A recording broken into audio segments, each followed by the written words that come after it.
isn't right now. Got it. Thank you. So welcome everybody to the OpenWhisk Tech Interchange call for April 2nd. April 3rd, sorry. I'll change that. My name is Tyson Norris. I work at Adobe, and we're using OpenWhisk for the Adobe I/O runtime.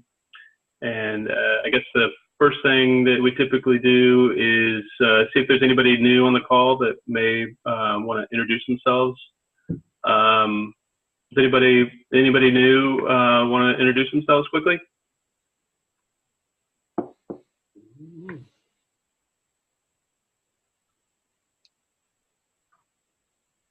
If not, that's okay. I think I see mostly familiar names here. If somebody decides to change their mind, just speak up and we can take a minute.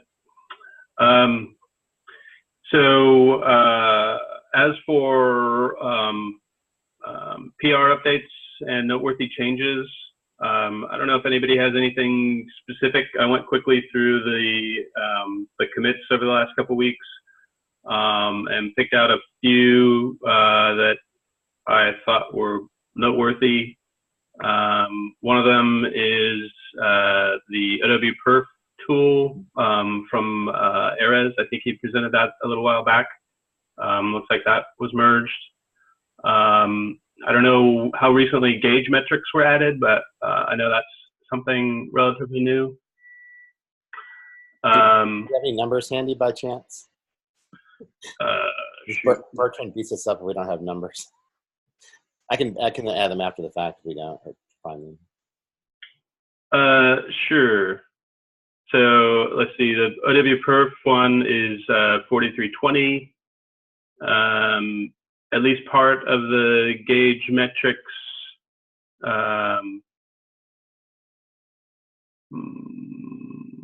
where did that go? Anyways, yeah,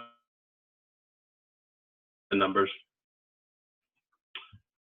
And then soft deletes for Cosmos DB. I know we needed this one for supporting our multi-region Cosmos DB deployment. Does anybody have any other changes that they wanted to mention?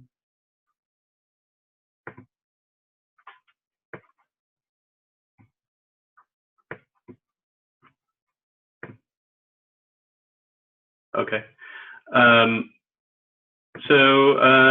Any other before we get started on agenda topics, was there any other any topics that I know Vincent just messaged me? He's going to give a quick update on the Jenkins pipeline. So anybody have any other topics they want to cover? Otherwise, we can jump to James Thomas. Okay, hello everyone. Let me share my screen. This will only be it's only super short. Okay, can people see my screen? Yep.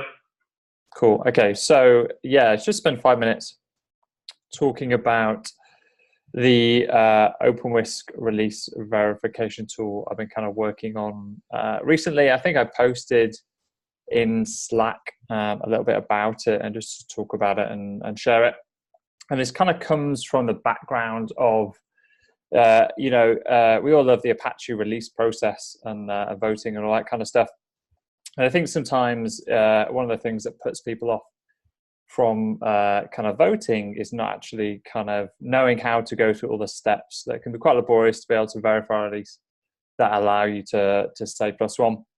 So a couple of people have been working on tools to do this automatically. I know Roderick has got a tool as well, which is really, really good. And Cars have put together some steps to do before, which is really, really helpful. But I wanted to whiskify this and to make this serverless. And so I built this site, which is powered by a Whisk backend, which is hosted on my own domain, apache.jamesthomas.is. And essentially what happens is if I refresh the page, when you go to it, it will essentially, you can select, this is a list of current versions that are available. So on the Apache release site, it goes and passes them live using the backend. And we can select a release that's available. So I can say, okay, let me do this one for 2.0. And then I click validate, and it goes and calls using serverless backend. It will run through all of the steps that Apache say we have to do to validate our release. And if I can just see, so it's things like checking all the download links are valid, right? They will work for the signature file and the hash file and the source file here. You know, it also does the PGP signature and the SHA hash to make sure they match the archives that are available. It checks that only source files are available in the archives. There's no binary files. There's no other archives. There's no third-party libraries, things like that. And then the correct, what we call license, notice, and disclaimer files are available with the correct license text and all of that kind of stuff. Now, based on some feedback from the community, when I put this out, I've given you a lot more logging output to allow you to actually verify it's doing what it says, and it's not just a kind of a no-op in the back end. And this is what it kind of looks like. So you can see here for this file, you know, this is the hash, this is and it's calculated for the file, and that's the hash that was in the release repo. These are the signatures for the public keys it's going to check against, so we can see it was signed by that. There's no binary files in the archive, there's no third-party libs, and the disclaimer, notice, and license text are all valid. So whoever's done this release, well done, you did a correct release. If we check another one, which I did, unfortunately I didn't have this tool available when I did this release, because I would have discovered there's actually a couple of minor problems that other people have identified to kind of go forward. And it does useful things like, again, based on some feedback from Roderick, you get a diff of things like the disclaimer and the notice and the license if that release has any problems. So you can go and quickly fix it. So here we can see, which was identified by other people on the mailing list, that the copyright statement that I put in is actually incorrect, or was incorrect when we introduced it. It needs to go back to the boilerplate, and things like the notice uses the wrong project's name, which is very good. But apart from that, I'm all good. My links are good, my signature are good, my hash, there's no binary files and all of that kind of stuff. So yeah, so if people want to use this when they are verifying releases to allow you to make it easier to vote, you can do just by going James Thomas. And it's all Whiskified, right? It's all serverless. So yes, you can see it's just a little, where am I? Where's my serverless YAML? It's just a couple of serverless functions powering the APIs, powering the backends, which is very nice. And there's a full Travis like CI/CD system, because I kind of went a bit wild with it. So you can see whenever I commit to master, I have like unit tests and acceptance tests and production tests and deploys to IBM Cloud Functions, because I have free credits there, obviously, which is very nice. And if you want to see how I've done that, then I've got the Travis in there as well. So yeah, if you have any suggestions, please just go and open issues in the GitHub repository, and yeah, and I can implement it. It's pretty much done. The only thing, I did all the feedback from Roderick, which was really helpful, and Carlos, and I'll post to the dev list with it as well. The only thing left to do is I thought it would be useful to generate the vote text. So when you're cutting a release and you have to paste the mailing list, you have to produce this massive vote text, which has a special format. And I used to just go and copy Vincent's and then try and edit out all the SHA sums and things like that. But yeah, it'd be useful to just generate that automatically, so we didn't, and again, have any more problems with that. So that's about the only issue I've got to fix. And yeah, it works really well. So it's quite a nice example. I'll probably blog about it as well. But yeah, Whisk was super easy to make this happen. And hopefully with this tool and Roderick's tool, people are going to find it easier to do release voting, because I know it's always a pain to get people to vote on stuff. And make it easier, people will vote for more, we can release stuff faster, all of that good stuff. And it's serverless. So yes, there you go. Any comments that you can DM me in the Slack, or just open issues and you can fix it yourself. And when you commit, it will push to master. So how do new versions show up in the list? Yeah, so it just passes that. I'm not showing anymore. Whatever, you know, the dev Apache site that they get published to, it just passes the HTML live every time. So whenever a new release, whenever a new release is available, you have to update that OpenWhisk release repo in GitHub, which Vincent has done. Has got a wonderful CI to auto-publish all the stuff over to the Apache dev incubator site, which it lists them all on. And then that backend goes and just passes that HTML page to do them live every time. So as soon as available on that, it should work and they should be available. As you can see, I noticed he cleaned up a load of the old releases because they all disappeared from that list yesterday or something. So yes, everything is done kind of live, nothing is cached. So as soon as that is done, they're available for you to check. Okay. This is one remark from me, James. When we actually commit the artifacts into the SV repositories, like under dev, it should be, let's say, available, let's say, within 24 hours at all the mirror links.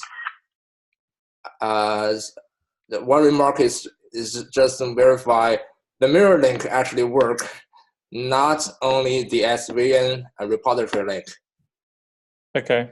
Yeah. Because I'm not sure what's the current status. I verify the mirror link. This is actually the final link we are allowed to use in public and ask other folks to download. Because Apache will not forbidden us to use the SV repository link directly. So it doesn't use the SVN.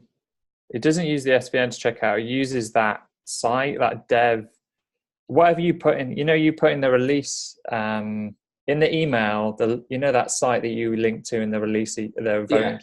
It uses that.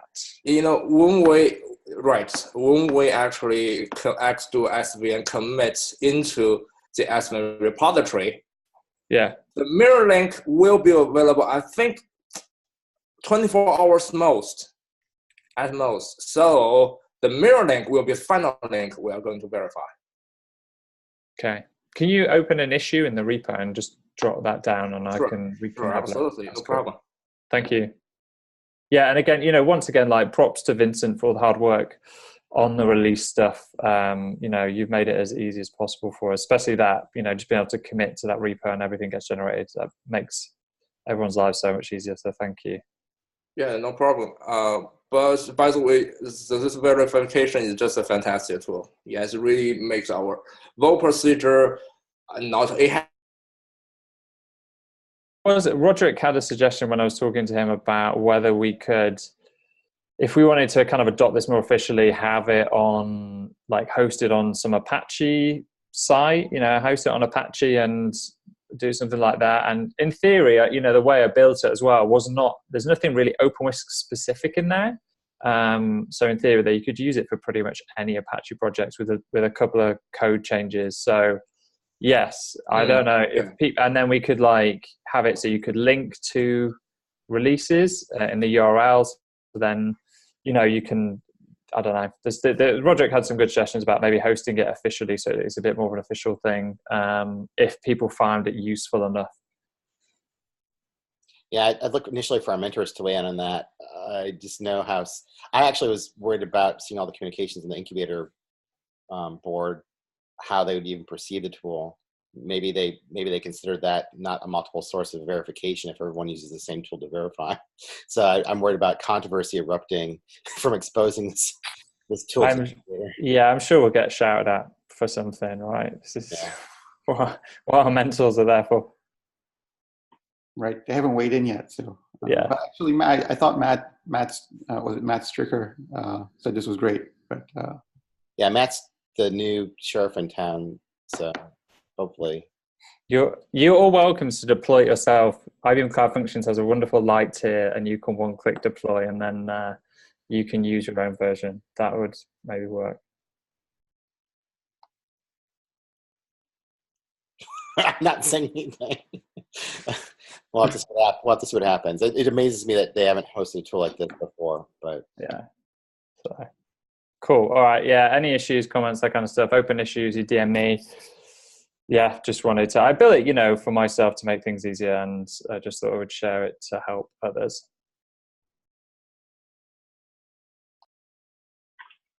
Awesome, thank you. Next up, Roderick, do you want to talk about signing a release with your own PGP key?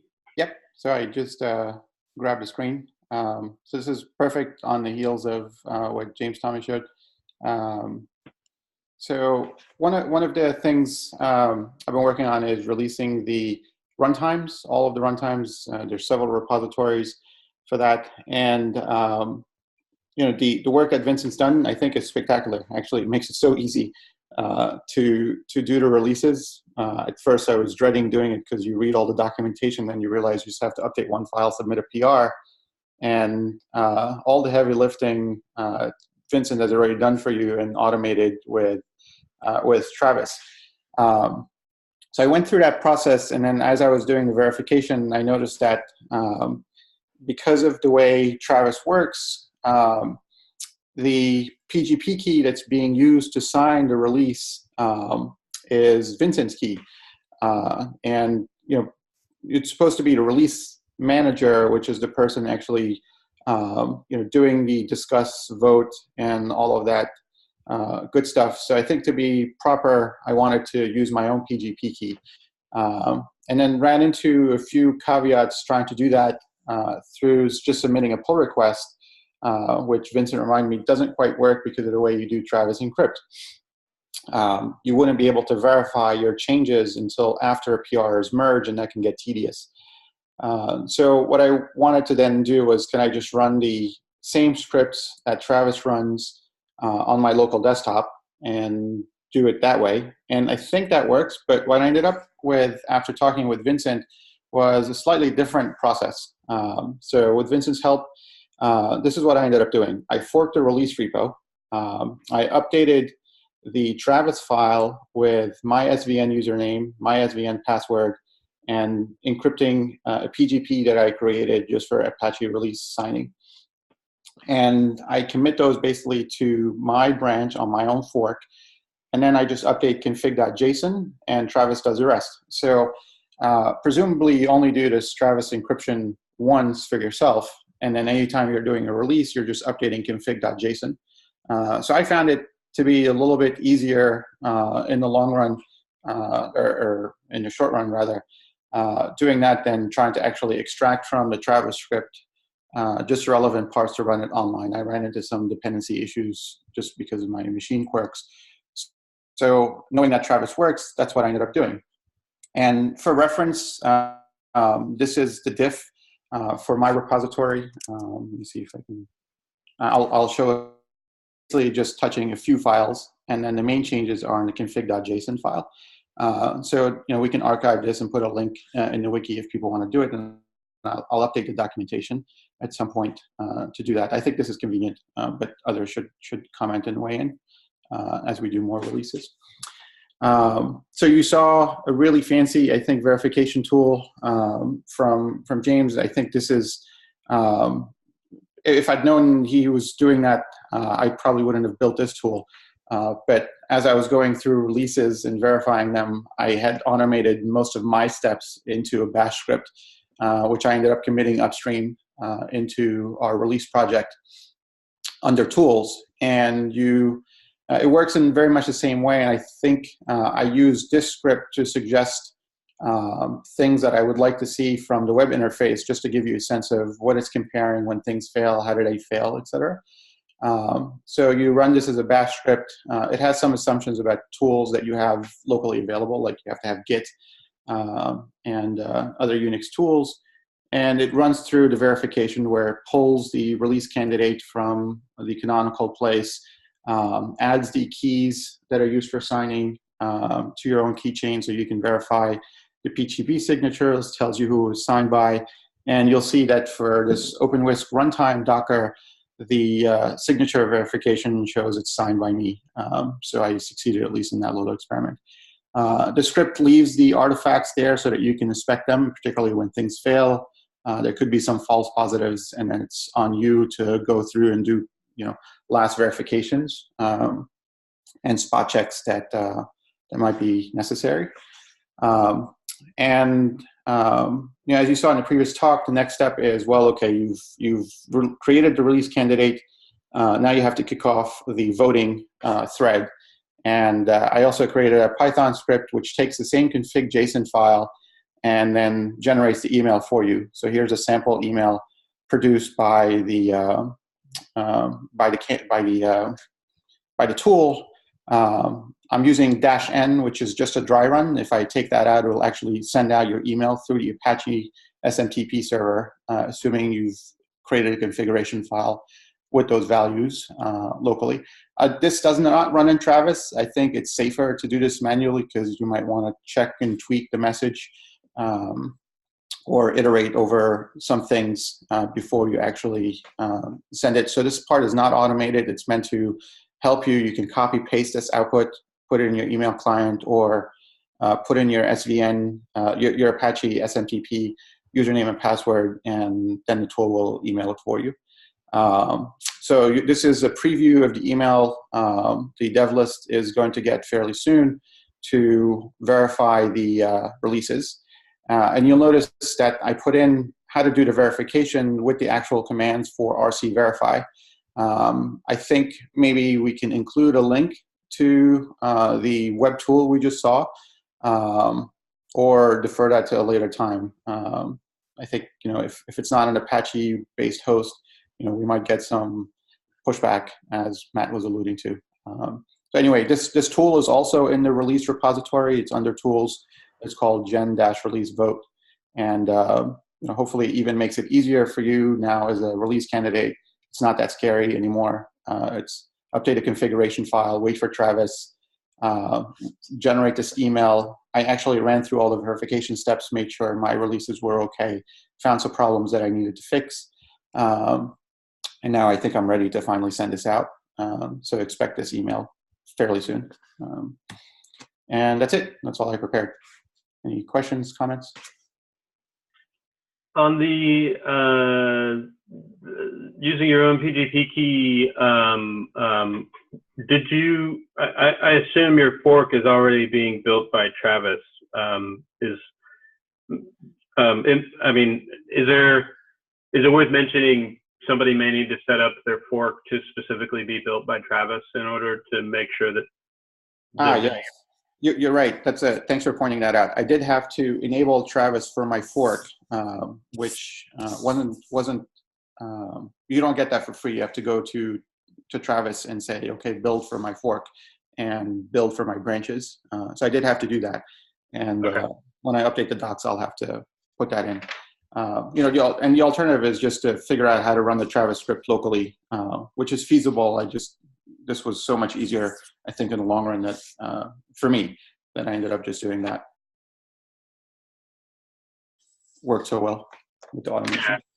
I agree. I mean, there's probably other reasons people would want to do that anyways. So it's probably just worth calling out. If they haven't done it already, they'll need to do that for their fork. Right. Awesome. Thank you. Okay, next up, Vincent's going to give us an update on the Jenkins pipeline. All right. Yes, let me share my screen.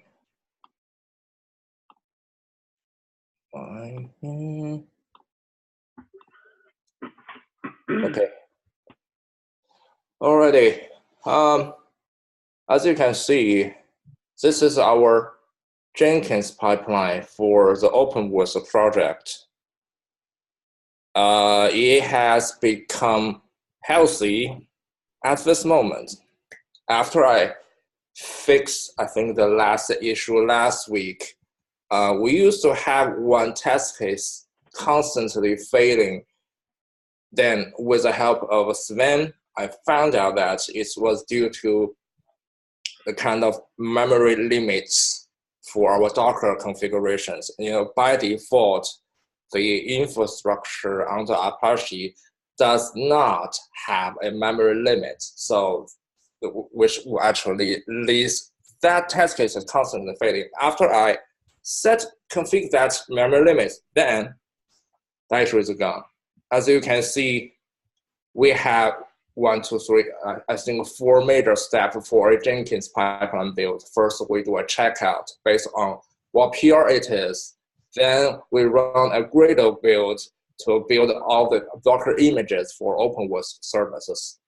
then we deploy them in a distributed way. We only have 3 virtual machines, but we can make it happen.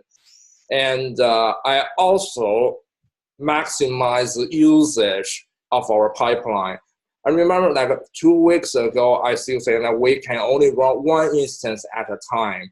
But right now, after we maximize the usage of the pipeline, we can run 3 technically at the same time.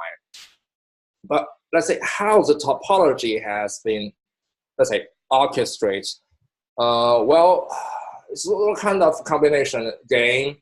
When we run the edge node on top of OpenWhisk 1, for example, on let's say virtual machine 1, then virtual machine 2 will run the invoker 0, and virtual machine 3 will run invoker 1. Okay. The second combination is that we run the edge on top of virtual machine 2. Then I will use virtual machine 3 to run invoker 0 and virtual machine 1 to run invoker 1. Okay, the last option is we run the edge on top of virtual machine 3. Then I will run invoker 0 on top of virtual machine 1 and invoker 1 on top of virtual machine 2. So they can run at the same time without interfering each other. So I already tested that and verified those kind of build pipeline running at the same time, and it works perfect. So that's why we can see, oh yeah, this kind of Jenkins pipeline can become our reference. Well, the second guy after Travis to make sure the distributed deployment of OpenWhisk works or not. So we'll click on each PR, for example, this guy, and we can see we'll have 2 CI results available over here. There should be one for okay, Jenkins will find. Wow, it's incredible that Travis is slow, huh? As we know that Travis has a kind of, I think, service outage like last week or the week before, so it may took like over 12 hours to finish the build. Jenkins only got 3 virtual machines while this is building fine. Well, which is good news for Jenkins build. And has some good references available over here. As you can see, I have right down, let me click on the maintenance tutorial over here for anyone who would like to, let's say, well, you need to ask for some permissions from this Apache community. Well, fine, but here's all the tutorial for to maintain the Jenkins pipeline I think I've documented all the steps necessary to actually run all the configurations and run all the configurations. And here another one. Well, this is the second tutorial about how to configure our pipeline job. I put all the configuration parameters and with an explanation over here. So you know how I configure that, how to make sure a PR will kick off this Jenkins pipeline. So our Jenkins, well, so far I will say the deployment is still based on Ansible script, well, our conventional and traditional way. But if in future we would like to do something, for example, on top of Kube or Knative, then we'll wait to see. Since we only got 3 virtual machines at this moment, I think that's definitely to maximize the usage of these 3 virtual machines. So, okay, well, have fun with Jenkins pipeline as well. Okay, that's all about it. Thank you, guys.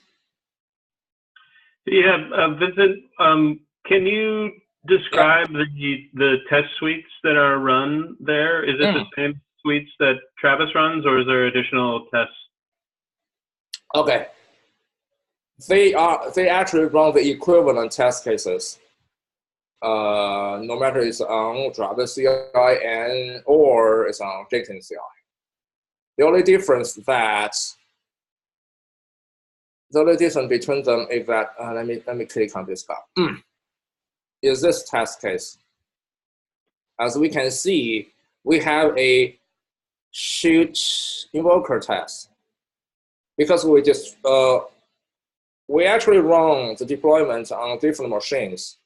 If we kill one invoker, for example, on one machine, we need to make sure the test cases, but we just run a few test cases to verify that situation. We still make sure that that one invoker situation still works. So here is the only thing that Jenkins actually do more than Travis. And also, what Jenkins verify is that the invoker has been deployed on different machines. For Travis, we all run them on a standalone machines. That's the difference. Okay. We definitely have the same test cases coverages. Okay. And I guess the follow-up question is, are there additional tests that exist on the IBM Playground infrastructure that now we have the ability to port into the Jenkins test infrastructure? The answer from me is no. We have all the coverages.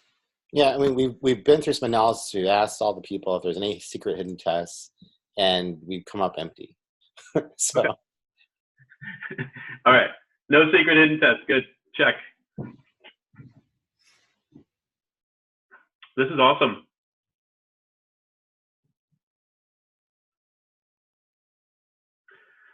All right. Anybody else have any questions or comments? Yeah, I think what was lost in there is I think that the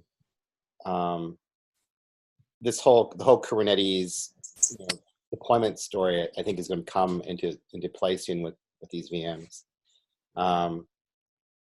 So Matt, I'm not sure what you mean there, but are you suggesting that maybe since there are 3 builds, which I think is very clever how you did this, Vincent, should we do a Kubernetes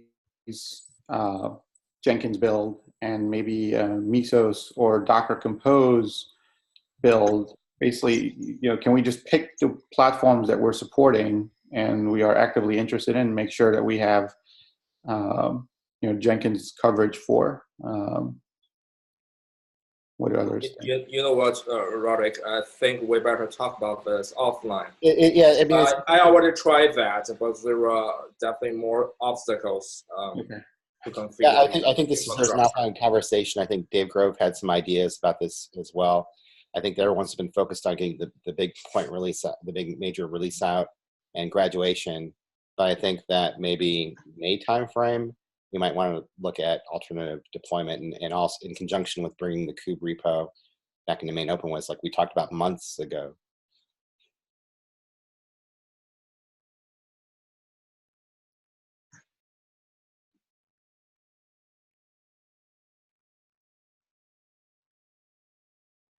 Hello? Hello. Okay. Anything else? If not, we can go to our final item, which is finding a meeting host for the next meeting. Oh, one last thing. All these things, Pretty's been showing demos a couple weeks ago and going back to a month ago on Knative runtimes for Node.js. You should be seeing a PR drop today, tomorrow for that. So, of course, Pretty, when she finishes the PR, will drop it to the dev list, let everyone know to go review it. But it should be very interesting. I think that we also have some slides that are in the pull request that are also already in DevTools repo. So we're basically taking things out of DevTools, experimental, and we'll distill what's relevant to Node.js and drop it there. So looking forward to that view and discussion. All right. Tyson, I had one quick question. We can take it offline if you like. But there was the PR from I think somebody on your team for the karate test framework.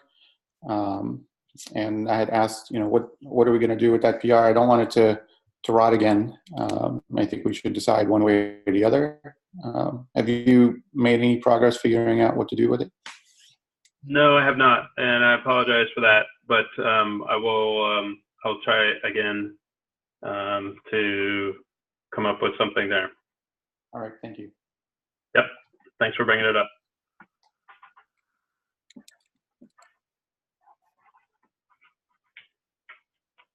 Okay. Next meeting is April 17th. Any volunteers for hosting?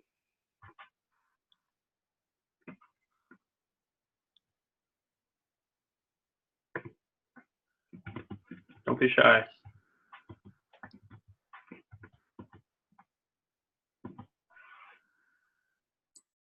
Anybody? Hey, Raj, want to give it a try? I know you've never done it. Just looking at the queue.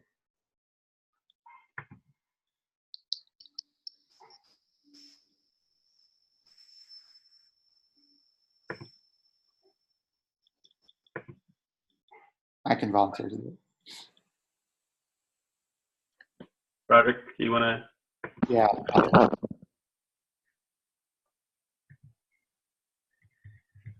Okay. Roderick, for now, you'll be in the hot seat unless you want to delegate to someone else who steps up in the meantime. Here's an idea. The next person to host will get a T-shirt, an Apache OpenWhisk T-shirt. Where's the budget coming from? Yeah. Oh, I just saw this morning, but you guys see the book cover posted a couple weeks ago from Michelle in Rand on Slack? That's pretty cool. It's very cool. Maybe that could be a T-shirt. Maybe. Thanks, Tyson. Thanks, everyone. Yeah. Thank Thank you, everyone. Bye-bye. And, Bye. yeah,